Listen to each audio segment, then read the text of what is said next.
Welcome to the fourth episode of our new series where we test different handguns and see how well they conceal carry. This week we have the Springfield Hellcat Pro. We're going to be touching on topics like the comfort, the concealability, and the effectiveness of this handgun. At the end of this episode, we are going to give the gun a final rating so you guys can compare it to the other handguns in this series. Jumping right into some specs. The two most important things you're going to notice with comfort is the size and weight of the handgun. This gun, fully loaded with 32 rounds, 15 in the gun, 17 on the spare mag, is 3 pounds on the dot, which actually comes in a little bit lighter than some of the guns we reviewed in the past. When it comes to size, we're looking at 8 inches wide and 7 3/4 tall. However, one thing I noticed about this setup was it feels very light when you're carrying, but it also feels like a bigger gun. When you look at this gun compared to our built 320 that we did a video on, if you exclude the beaver tail on the 320 and go to the back of the slide, they're almost the exact same length. And I think that's why this gun has been so confusing for me. Over the last couple of days of carrying this gun, it has been rather confusing. One, because we switched holsters to a T-Rex Arms holster over a Tier 1. More on that here in a little bit. But also because it's an incredibly light gun that just feels really big. A lot of that has to do with the compensator that's on here. We have the Herrington Arms Hellcat on this build, and we had to make this comp rather large to account for the threaded barrels that are on the market. Here we have the True Precision threaded barrel. This barrel sticks out rather far. We had to account for that when we made this compensator. This compensator works really well, and it reduces a lot of recoil. Again, we'll talk about that here in a little bit, but just going over this build real fast, we have a standard Hellcat Pro with a couple options on it. We have the HoloSun EPS carry. This is the closed emitter from HoloSun.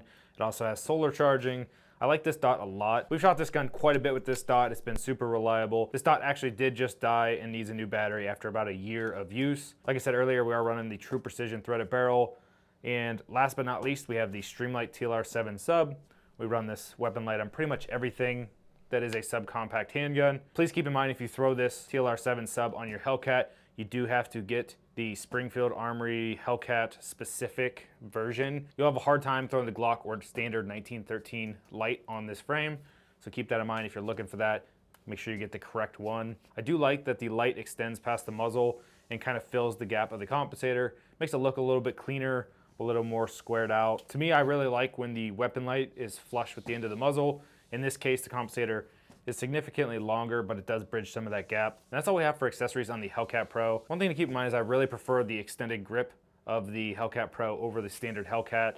I absolutely hate when my pinky is falling off the end of a gun and I can't get a full grip. For me, that effectiveness is significantly more important than the concealability of losing a little bit of size on the frame. With these appendix style holsters being fit for full-size guns, you really don't notice it anyway. So if you're looking at carrying a Hellcat, you should probably consider the Pro. You're gonna get a little more capacity, and it's really not gonna affect comfort that much. One thing that did affect comfort the most, I would say, is gonna be the compensator. It just added a lot of length to this build, making it the same size as a 320. And one of the hot spots on this build was actually the compensator surpassing the holster. For me, this was only annoying when I was sitting down. Standing up wasn't that big of a deal. And honestly, even sitting down, it wasn't super noticeable. It was really the only hot spot I noticed with this entire setup. While the compensator was noticeable when sitting, it was a trade-off I was willing to make.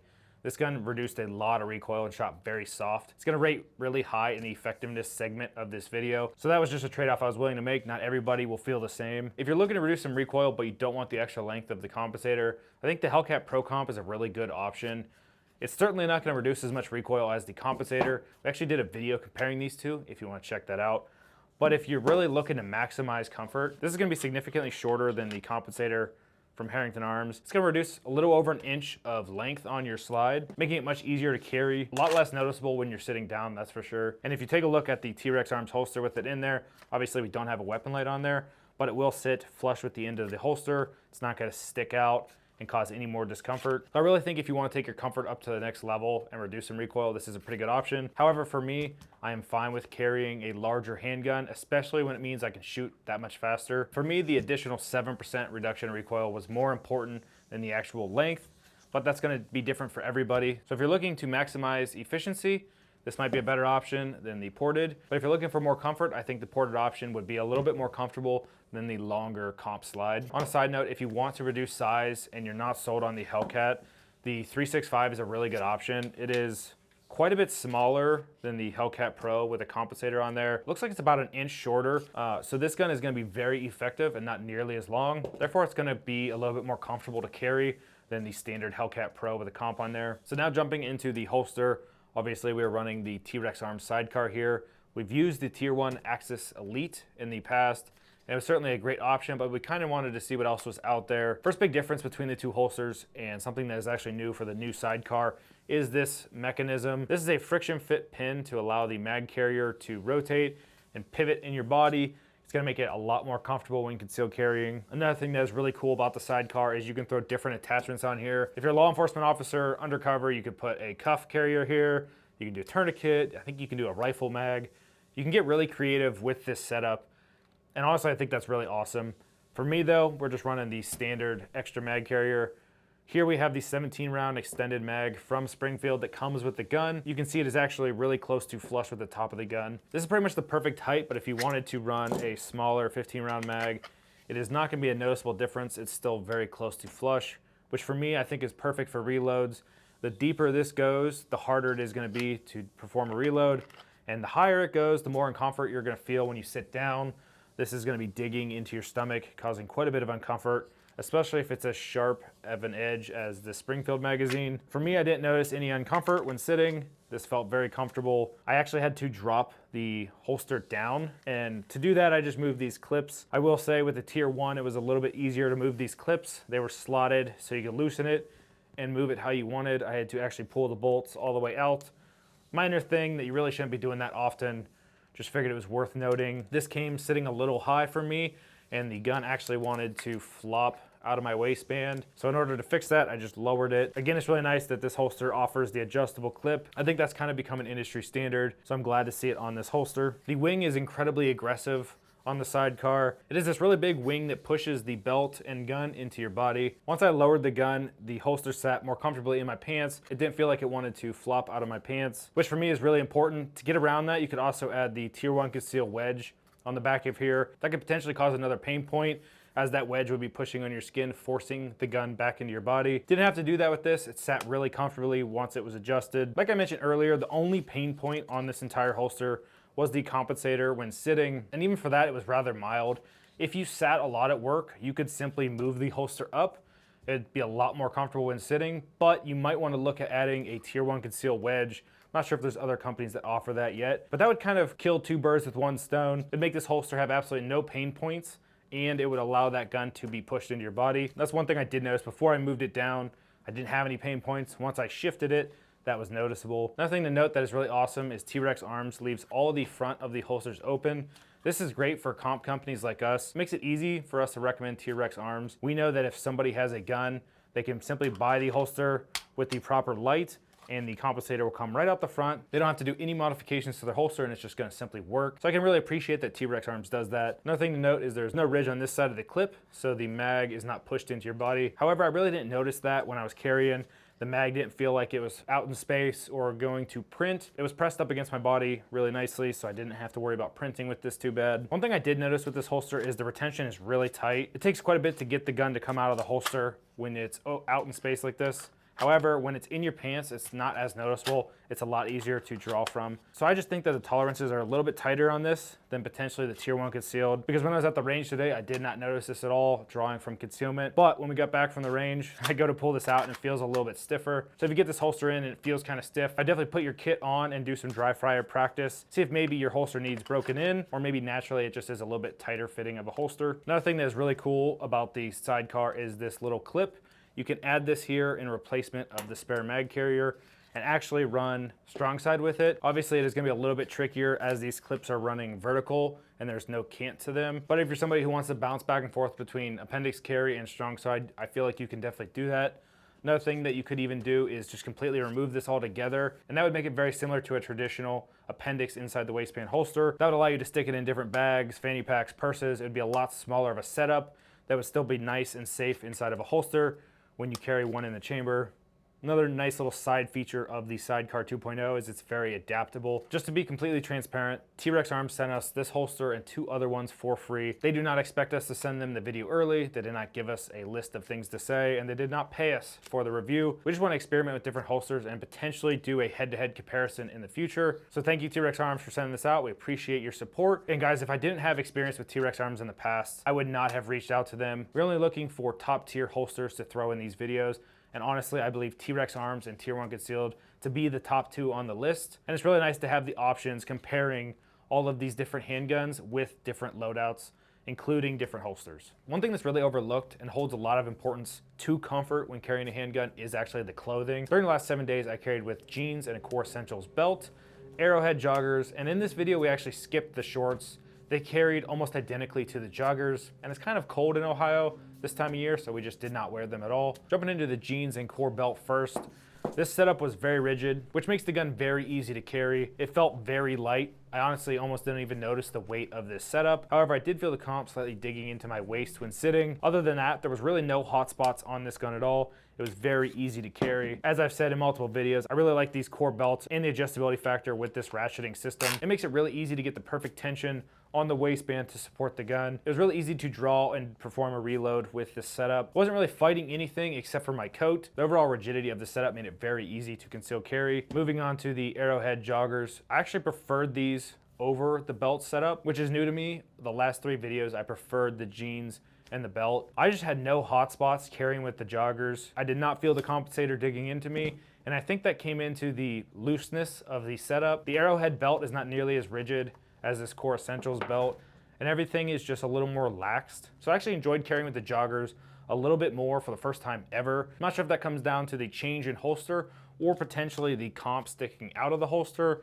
With the 320 build, it was fully enclosed. So even though they are the same length, it is actually going to feel different since this compensator is a little bit sharper than a soft Kydex holster. Nevertheless, I really enjoyed carrying the joggers, but again, it just sat really low. It seems like it's a standard with the joggers for the entire setup to sit a little bit low. Even if it's sat at the right height with a regular belt and jean setup, the joggers just shift everything down. Even when I was sitting at work with the joggers, I had no hot spots. It was incredibly comfortable, and it would probably be my preferred way to carry this setup if I was gonna run the Hellcat Pro as my carry setup. Like I said earlier, I have not done anything with the shorts, but they carry almost the exact same weight as the joggers. If I was gonna be at the gym or it was a little bit warmer outside in Ohio, I feel like I'd even prefer the shorts over the jeans and the belt setup. Speaking of the shorts, I actually decided to wear the joggers when working out. Like I said, it was cold outside and it is even cold in my basement. So when working out, I decided to wear the joggers. So we've seen some comments about how absurd it is to work out while carrying appendix, or if you work out carrying a handgun, do you shower with it too?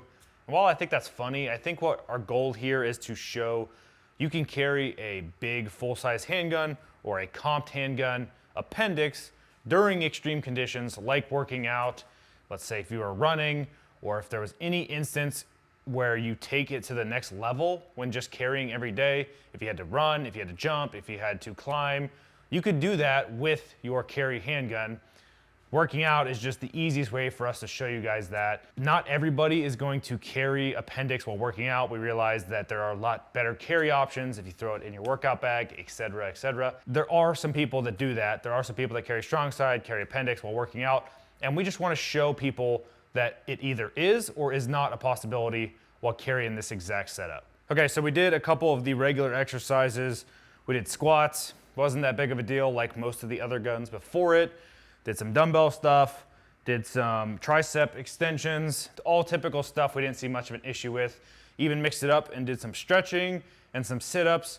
The sit-ups, I definitely felt binding. This is just an extreme example of what you could or could not get away with. Sit-ups, you can definitely do it.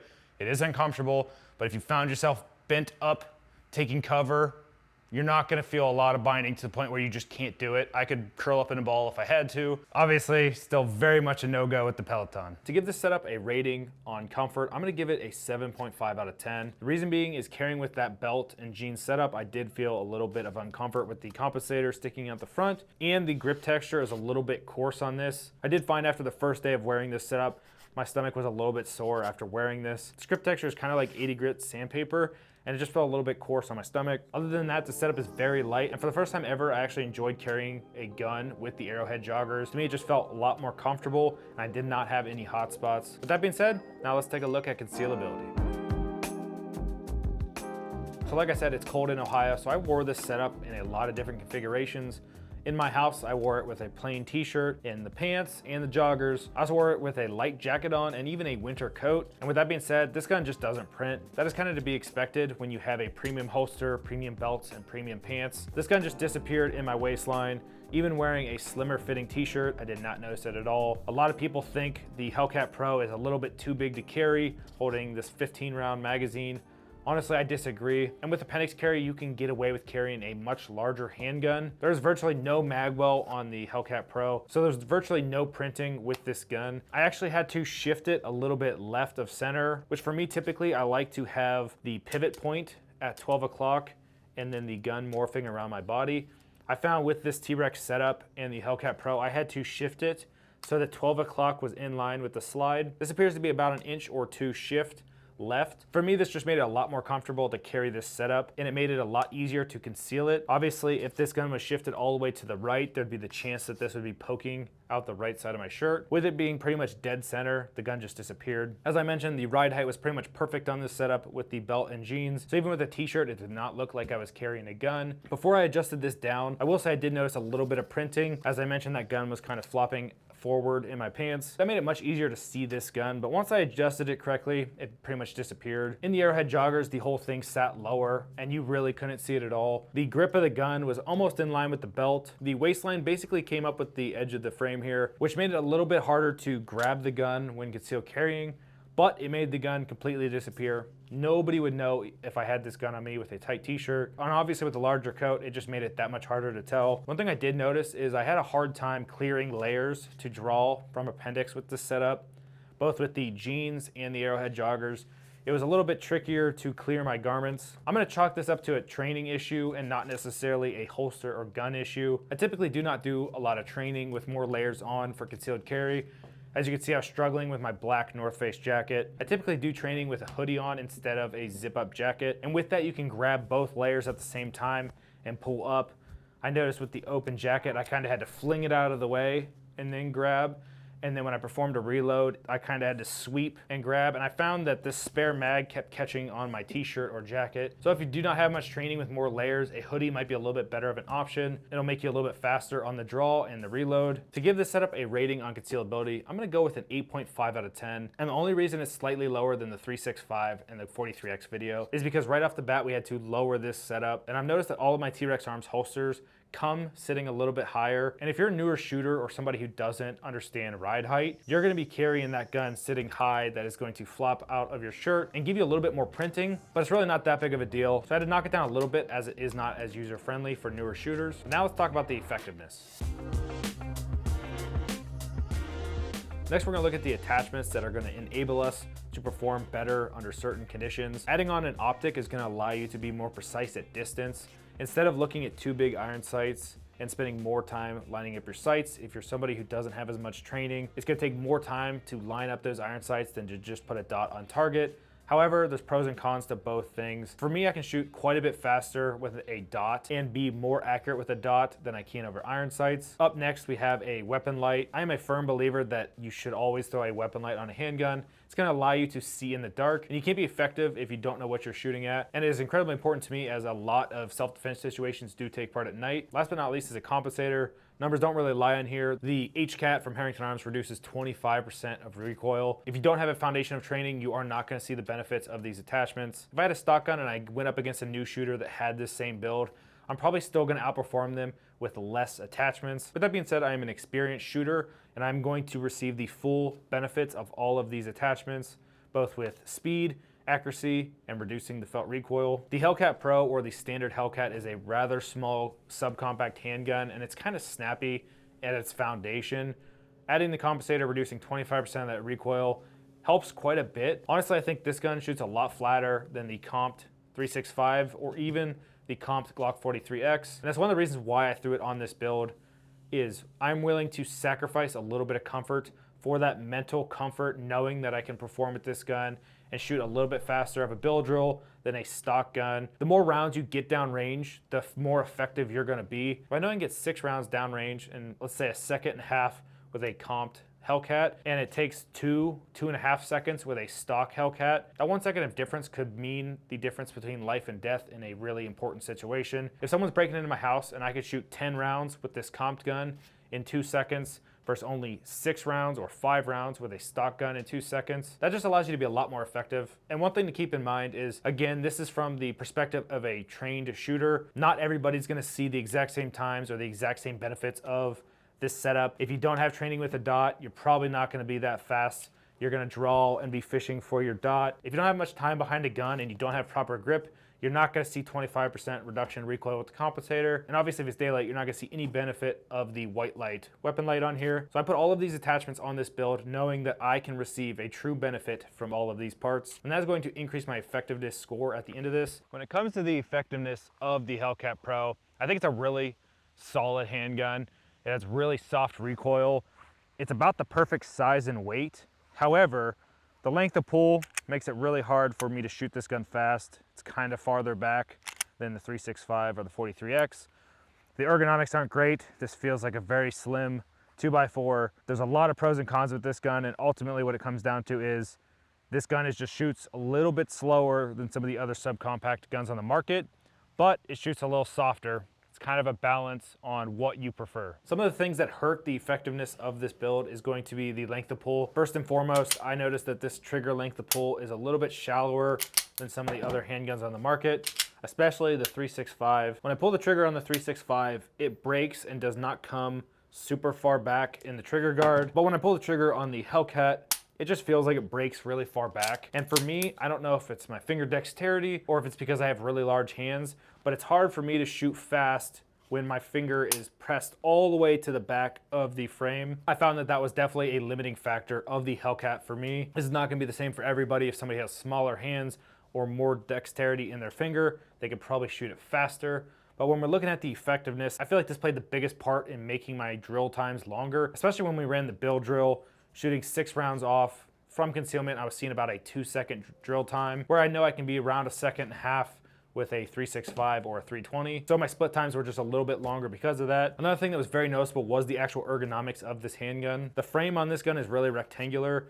There are very sharp corners. And when I hold the gun, there's just a lot of hot spots in my hand. With it being so blocky, it's really hard to get a full grip on the handgun. The way I can best represent this is I am grabbing the edges here of the gun. So there's not a lot of surface contact in the middle here. I'm kind of just hitting the 4 hot spots. While this is incredibly overlooked on a lot of these smaller subcompact handguns, I think I could reduce a lot more recoil if they would have rounded this frame out a little bit. Since it's so slim, it's perfect for concealed carry, but I feel like it definitely affects how fast I can shoot this handgun. One thing I really do like about the Hellcat Pro is the 15 round stock magazine and then the extended 17 round magazine that they give you.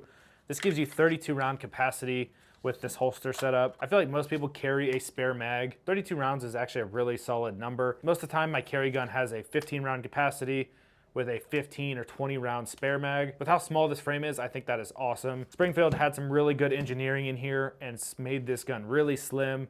Obviously they sacrificed some of the ergonomics, but you still get 15 round capacity, which is awesome. Now looking at how the holster actually affects the effectiveness of your handgun, I think a lot of that has to do with the ride height and the clearance for your knuckles here. I noticed that the T-Rex arms had a lot of clearance when I go to grab the handgun, especially with the belt setup, which made it really easy to grab the gun. I wasn't hitting my knuckles off of the holster or fighting any kydex, so I feel like that is definitely a +1 for the T-Rex arm sidecar.